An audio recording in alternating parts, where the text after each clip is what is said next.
All right, folks, we're back. All right, we're going to start off with the first question for this panel here. And the first question we have is, what is the main crime concern within communities, and how does law enforcement respond to them? Chief Guzman?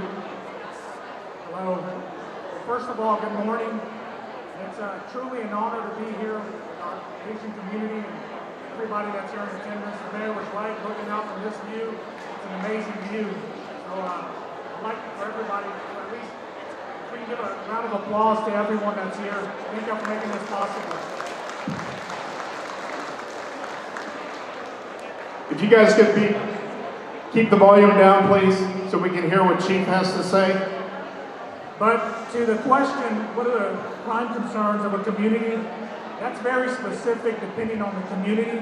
What I will go over is what we value and what we take serious here in the Houston Police Department and our law enforcement agencies within the city, which is violent crime. You know, it's important to make our city public safety the number one priority, as the mayor said, like y'all heard him. There's property crime, and then there's the other quality of life issues that we deal with on a regular basis. So for every community, it's distinct to that community. We try to address them all, but I think the one that takes the majority of people that affects them is the property crime, where we have thefts, burglaries, and what we can hear, I mean, it's the... Is everybody able to hear, Chief? Can everybody hear?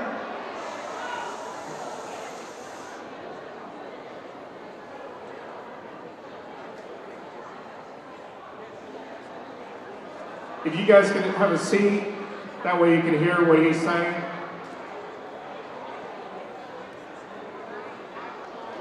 I don't know how much everybody heard when I was speaking earlier, but I'll just reiterate what the mayor said. We take public safety, it's our number one concern. So what's the common crimes in the community, we have three basic ones. It's the violent crime, which we definitely do not want. It's the property crime, and then it's the quality of life type issues. Obviously, every community is different. Different crimes affect each community. But what I think the one crime or issue that affects everyone is the property crime.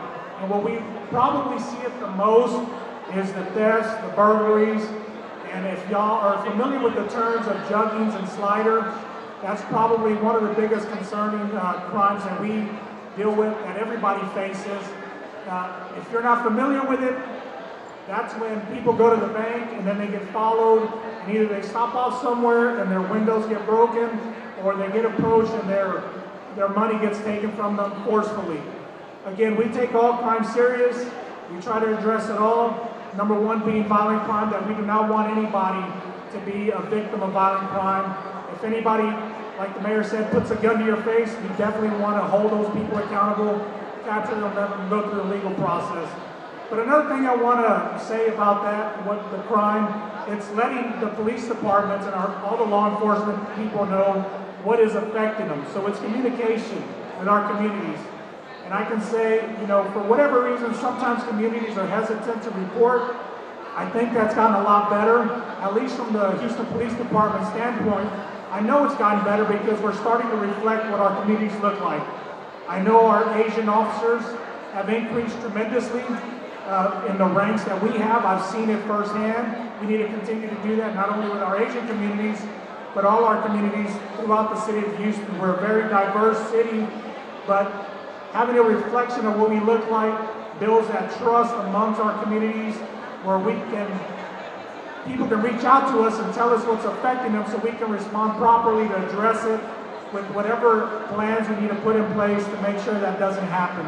So I believe we're going towards that. We need to continue to make the city safer. We can only do that with the help of the community. Law enforcement cannot do it by themselves.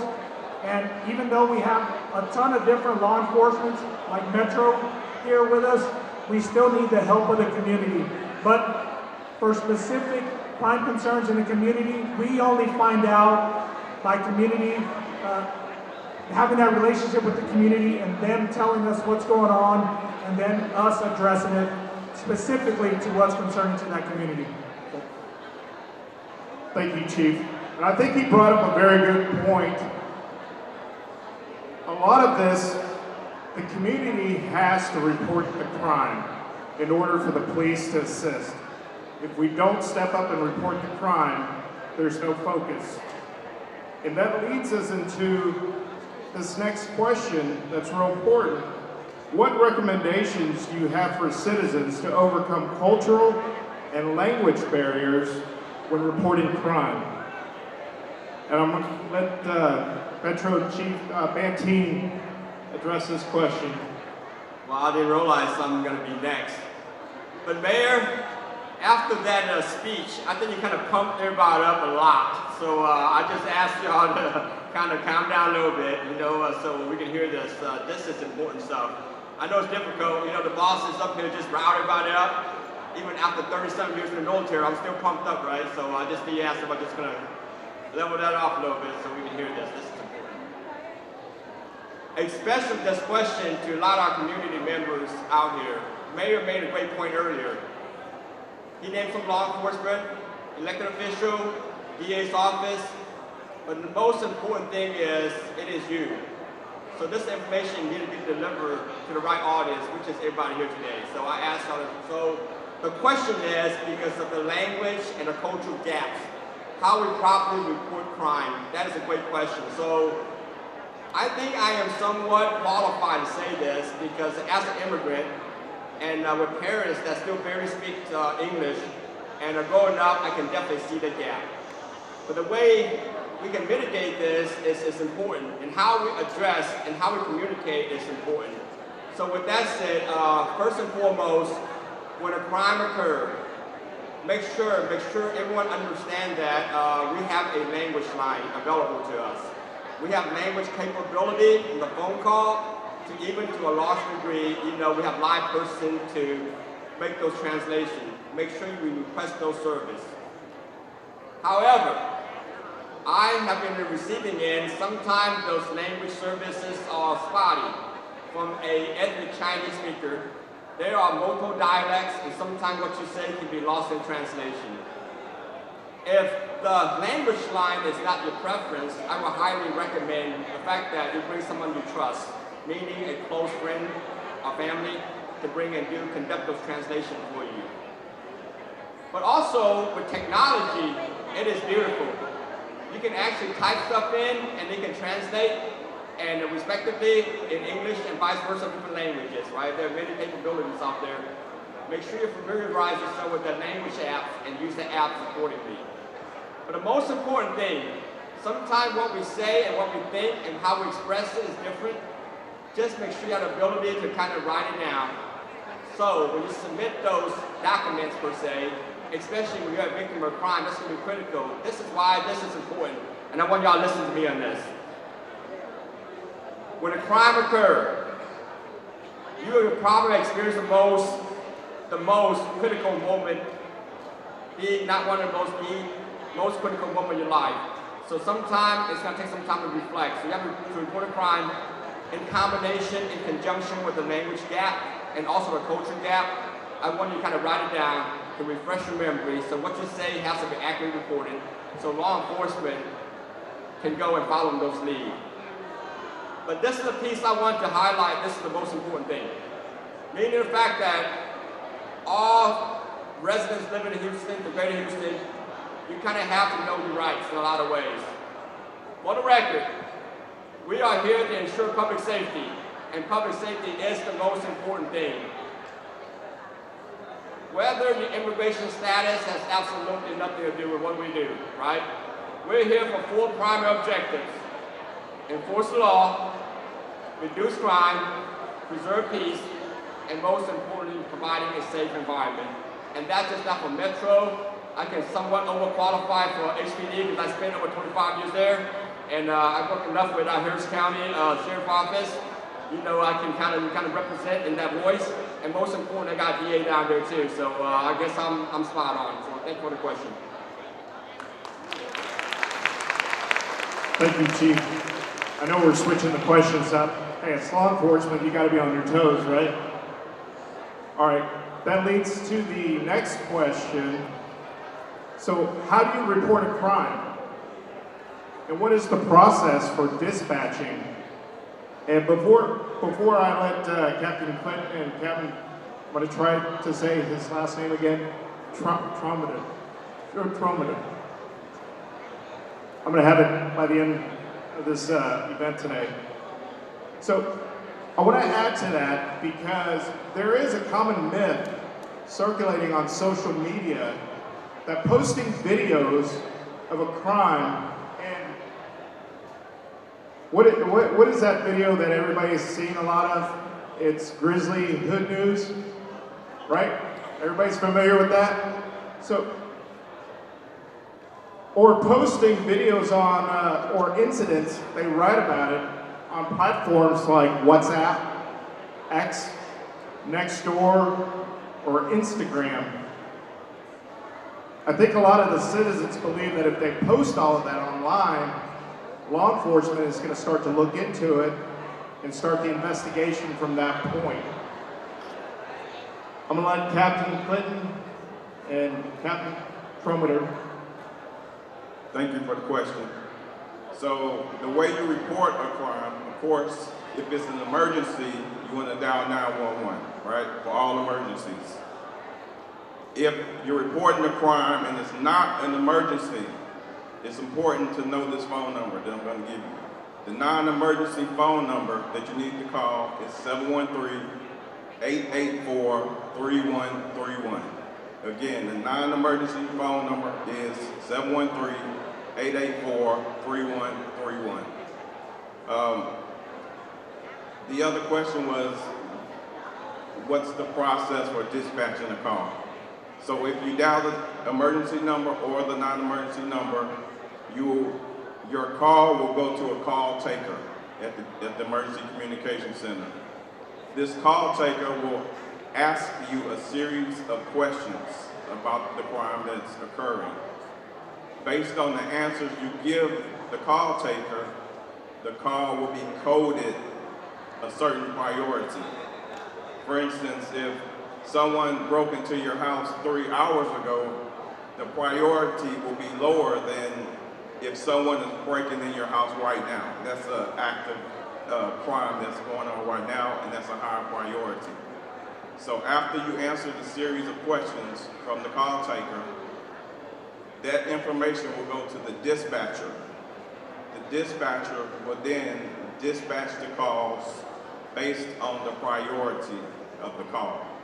Of course, emergency calls go first. Those are calls that are priority 1 and 2 calls. The lower priority calls are priority 3, 4, 5, and 6. So based on the priority of the call, the dispatcher will dispatch those calls appropriately. Let me give an example. And some citizens don't know this, but say you've been waiting on a police officer to come to your house because your car was broken into. It's been an hour. You're like, hey, where's the officer?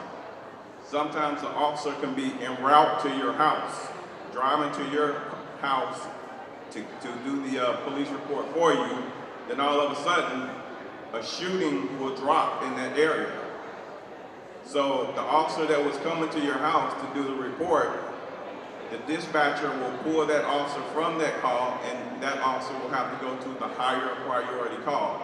So this is, sometimes this is the case when you're waiting and saying, hey, officer taking 2 hours to come to the call. Sometimes they get preemptive to another higher priority call.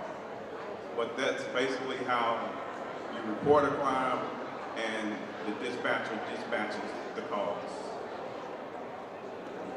Captain Trump, do you have anything to add to that?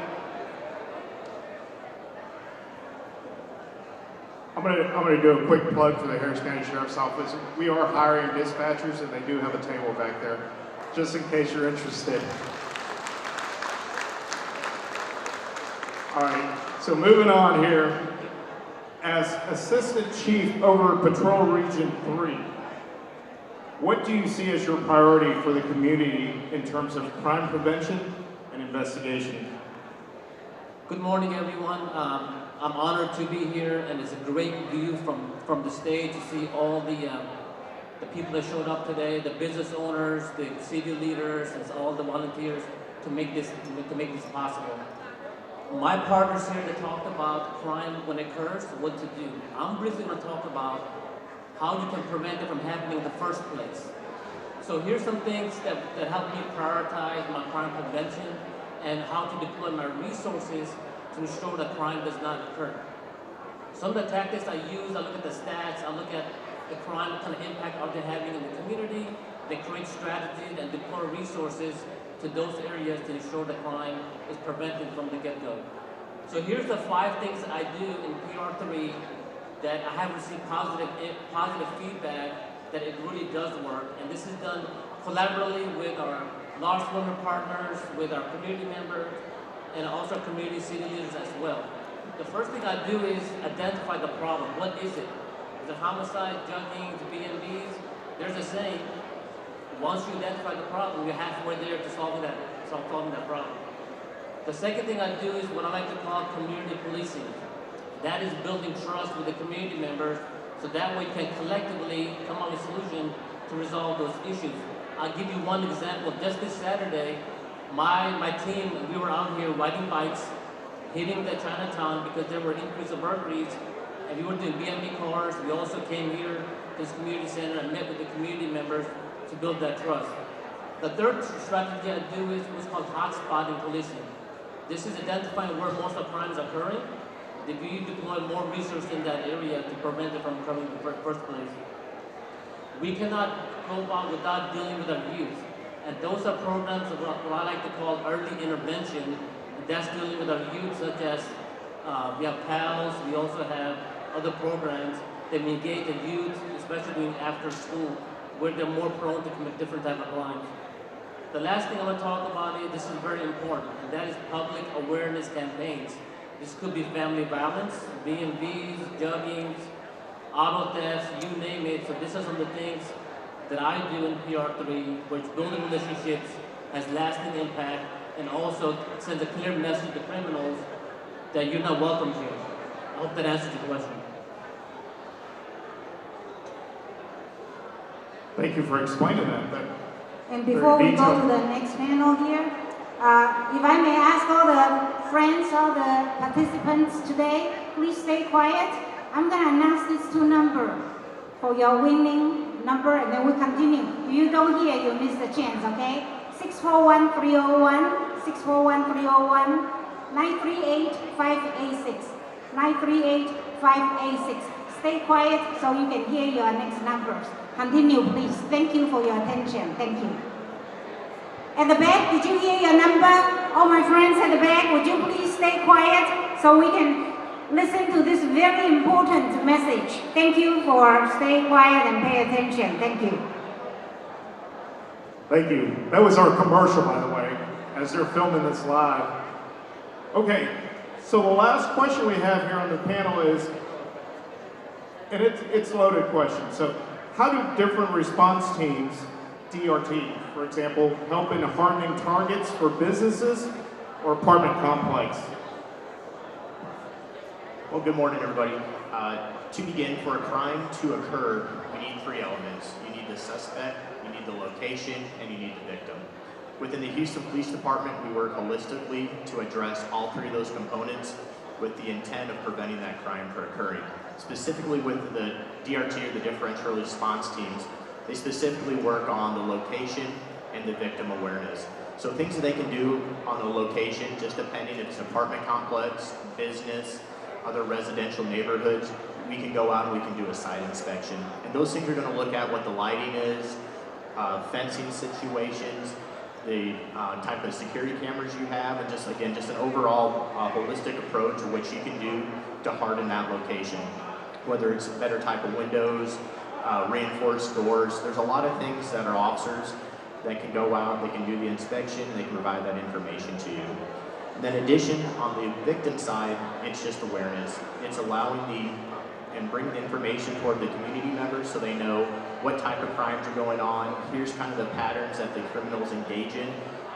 And again, just kind of what it comes down to is just self-awareness. Be aware of your surroundings, what's kind of going on. Don't leave things in your vehicles. These are the steps that you can take to lessen the chance of you becoming a victim. So the overall goal is just to make it more difficult for criminals to commit crimes, and by doing that, it lessens the chance that a crime will occur. Thank you, Captain. All right, we're going to get to the fun part now. Everybody that's filled out questionnaires, we've got the questions. They don't know the questions. All right, so this is going to go to the, I'm going to put you on the spot, sir. The Executive Assistant Chief. One of the citizens wrote, can we get an HPD substation in the heart of Bel Air Boulevard for faster response to incidents?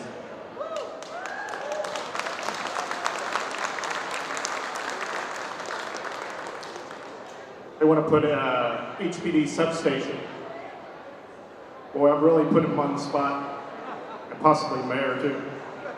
Well, I'm not going to get myself in trouble here and promise something that I can't deliver.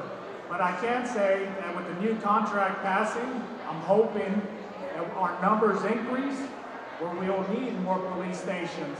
And if that's a possibility, with more officers on the street, we'll need more places to house them so they can respond quicker. Is that one location? Absolutely. I think that's something we can look at. But it's also across the city. Obviously, our response times is something very important to us. We're constantly working to improve on that. But it's not just one community, it's the entire city of Houston that we want to be responsive to. So, again, if our numbers go up and the need is there, I think we will try to have police stations throughout the city, not just where we have them, but try to add more additionally everywhere. So I hope that I don't want to just single out anyone. I want to make sure everybody understands that we're here to serve everybody. So again, I hope that answers the question. Yes, we are for it. I think that's a very good answer. And on top of that, to assist with the recruiting, we would love to see an increase in the number of Asian officers out there. Is that right, Chief? If we can get the community to partner up and help out? Yes, I mean, we're always hiring. I know Metro's hiring, Sheriff's is hiring, everybody, every law enforcement. It's actually a profession that it's very rewarding. If you would join, I've been on 25 years now. There's nothing else that I ever want to do.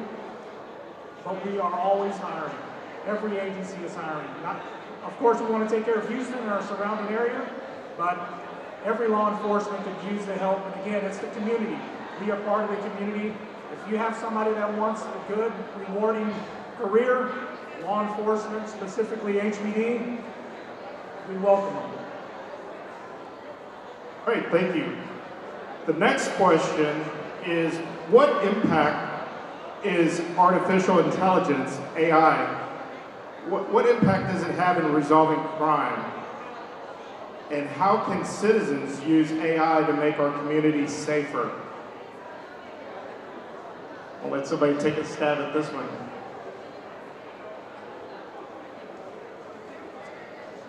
First, about AI, we are already using it as individuals, okay? A certain proportion of it. For example, when you get a text message, email, it already kind of fills it out for you, right?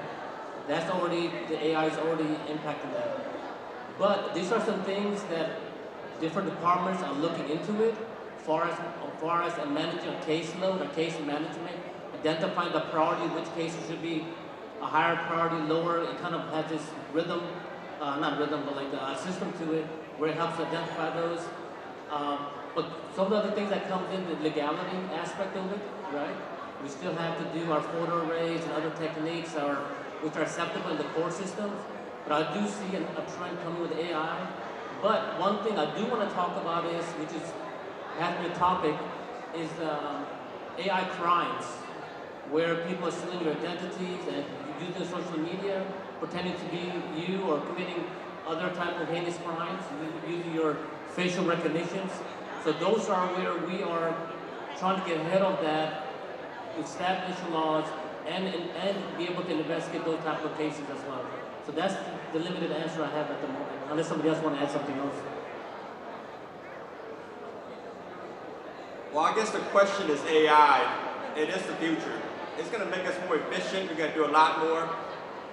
But to the boss point, mayor's point earlier, you are the most important folks out there. Human intelligence is still the best intelligence. The common denominator is, yep, you guys have to take people that care about the community, that care about the city, to make a difference. Hence, I would like to highlight something. We talk about a lot of important stuff back here, so since I am an immigrant, by judging the size of our crowd back there, it's a safe assumption that perhaps maybe there's like a cultural language gap per se. So is there any way we can capture that and basically on video and find a transcription to transcribe to the respective languages so maybe they can later reference by the respective communities? That would be great. But also, back to AI to answer the question, this is the point that's important. I think our city is extremely unique in a lot of ways, and our country to a large degree too. And we're special. And I've been to different parts of the world and perhaps different parts of the country as well. So with that said, in the month of May, let's say for instance, why is May so important? Well, since I promised my mom and my wife that just to remember Mother's Day, so because May is Mother's Day, so we have a lot of mothers in here, this is important. The reason why we have this event this month is also May is the AAPI month, and that is extremely important. We kicked off the ceremony with the Pledge of Allegiance, and also a moment of silence, and also a little prayers. I mean, this is so beautiful, living in a city and a country that one nation under God, indivisible and liberty and justice for all, right? And on top of that, just be mindful, this is why I want to highlight the importance of people and the dedication and the commitment of our city and our country. Last week, as we all know, we celebrated National Police Week. And to celebrate all the duty, the valor, and the sacrifice are also down our line of duty, not just in the city of Houston, also in DC. So people are committed. And also, in 3 days from now, on Monday, we're going to celebrate Memorial Day to truly honor those who have given it all for their country. Now, I'll slightly use the example. This is how committed our country and our city is in a lot of ways. I'll kind of use the perspective as 9/11 per se. 9/11. What happened at 9/11, perhaps some of y'all may see a lot of videos, with the open source through the media, but I've been to different sessions, been to different training. I have spoken with people with first-hand account of 9/11. When they would describe the story, they know the tower was coming down. They know the tower was coming down. And then, now I would like to say if I am put in that situation, I can do the exact same thing that they did, but I don't know, I hope I can. But the reality is, they did. They stormed their building. Because of that, quite a few hundreds that never would see the family again, the first responder, and thousands would have long-term medical condition that perhaps they would die prematurely, right? So AI is a thing, a way, a means for us to do things. In order for us to continue to do and keep our city, our nation great, we need a commitment for everybody. And we need a support from law enforcement and military and on, right? So, All right, thank you, Chief. And we are running out of time. We do have 2 more questions. I'm going to just address them real quick here. I think this is going to be more of a request. Citizens requesting police patrols between 11 p.m. and 5 a.m. in the southwest area, South Bel Air Boulevard area, for a lot of break-ins. It just to have the presence would help out. All right, Chief Bashir is taking ownership of that one. And just on that, before we move on, I mean, we'll address it, but that's why the reporting communication is so important. The sooner we know about it, if we're falling short on something, please let us know so we can properly respond. We need to align all our goals, and we can only do that by communicating. So we'll make sure this gets addressed. The last question we have here, we could spend all day on this question here. It says, how can citizens help prevent being a victim? And what proactive steps can the public take to help the police? we could spend a whole day on this, and there are going to be more town halls taking place. We encourage you guys to come out to these town halls and we can have these long discussions. But right now, in the interest of time, I want to thank all the chiefs here. I'm honored to be up here with all the chiefs and captain. Thank you so much. We're going to present, three co-chairs going to present the first Community Leadership in Public Safety Award to the Houston Police Department, Alvaro Guzman, and also Yashar Bashar, and also Mario Clinton, Captain Timothy Trollmeter, and Lieutenant Mike Wayne. Thank you so much. And for those questions which are unanswered, we will post on our website, that's texas-spa.org. Thank you so much.